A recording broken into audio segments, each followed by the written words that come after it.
Greetings from the Nerd Cave, Dakota Territory, United States of America. Stan Gibilisco here. You've seen all this before if you've watched my videos. Amateur radio station W1GV. Dark matter on the big screen, black phone, telescope, the whole works. And, thank goodness, the ultimate low-tech heating solution. A wood stove. I'm gonna need that doggone thing. I have a feeling, because, let me take you out into the furnace room. Walking outside here. My furnace, seems like every holiday season when I'd like to travel, my furnace, there she be in all her glory and dishonor, pulls this little stunt. Now look at this little flashing red light. You see that? It's flashing slowly at intervals of about a second. Indicates no demand for heat. Once there's a demand for heat, it'll flash probably twice a second. But if it indicates 3 flashes and then a pause, 3 flashes and then a pause, 3 flashes and then a pause, it indicates that either the pressure switch or the inducer motor have failed. And it's pulled that stunt in the past intermittently, always in the winter. And now, just today, it pulled that stunt again. Now I've been able to reset that furnace by turning it off, turning it back on again, and here's a little trick. You see that? That's where the air comes in from outside into the combustion chamber. Now normally they use outside air for combustion.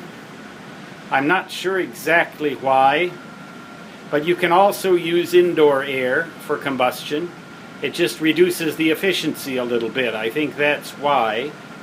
But when you use indoor air for combustion, it makes the inducer motor work not so hard because it's got quite a lot of pipe here to go through before it can get that air in. It comes in from outside. And all these bends in that pipe, they told me, make it kind of hard for that motor to work. And the pressure switch might tell me there's not enough pressure. If there's a little leaf or something comes in there and blocks that airway, see there's a little grating there? I don't know how well you can see that. Will this thing focus in there? If a leaf gets caught there, the pressure switch will say there isn't enough pressure for this thing to work. Well, all that's well and good. It's an intermittent problem. It's working again fine now, although it doesn't need to do any work, as you could see, because the wood stove has taken over. Well, if I'm here, I can use that wood stove until a repair person comes out. No big deal. It'll heat the house fully when it's 20 below zero out. Well, ha ha ha ha. If I'm not here, that's when we have the problem, and so I'm going to have to winterize this house. I'm thinking about taking off for a whole month this winter anyway. Winterizing this house, taking off to Wyoming, Montana, and to see my beloved parents in Minnesota. Minnesota actually is more important than Wyoming or Montana. I love my parents. 90 years old, God bless them both. And doing fine. There's my breadboard. If I live to be that old, I'll consider myself lucky. Now there's 2 ripped up envelopes, and there's 2 notices in there. 2! From companies that do not identify themselves. They only give me a phone number to call, but they do not identify themselves. There's my video production computer, which I will use probably to process this video some before it gets into your eyes and ears. Those 2 envelopes represent number 6 and number 7 of these notifications that I have gotten with admonishments on them in some cases. Fine and imprisonment for interfering with the delivery of this letter.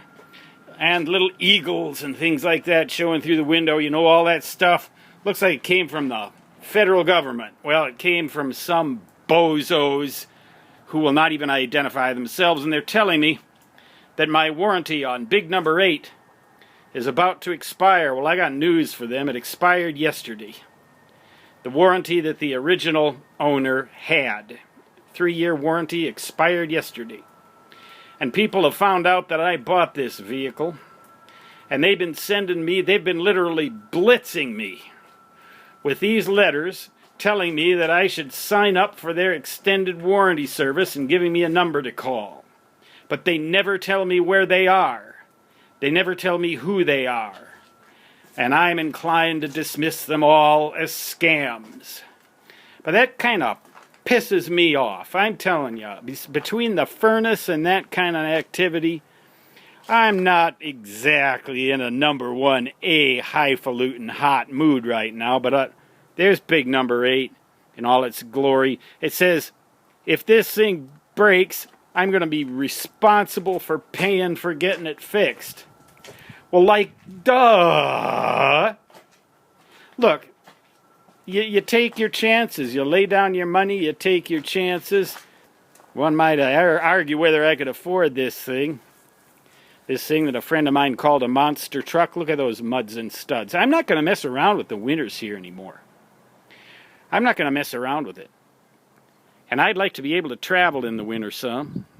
And I want to be able to feel like I can get where I need to go. I'm not going to try and defy bad weather deliberately. You know, go out there and make trouble for myself on purpose. But by golly, if I get caught in an unexpected event, little bit of drifting and stuff like that, muds and studs, mud tires with studs on them, get me where I want to go. But 7, and I'm expecting more too. And I think, there's my call sign, W1GV. I think they're all scams. And the thing that makes me mad is that there are so many of them. So many of them, they buzz around us like flies. They're all just trying to take our money, and God only knows whether or not I'll ever get any real service out of them. They probably just steal my identity. And that's an alert to all you people out there when you get letters saying, oh, you got to sign up for this or these bad things are going to happen to you. And these people don't identify themselves.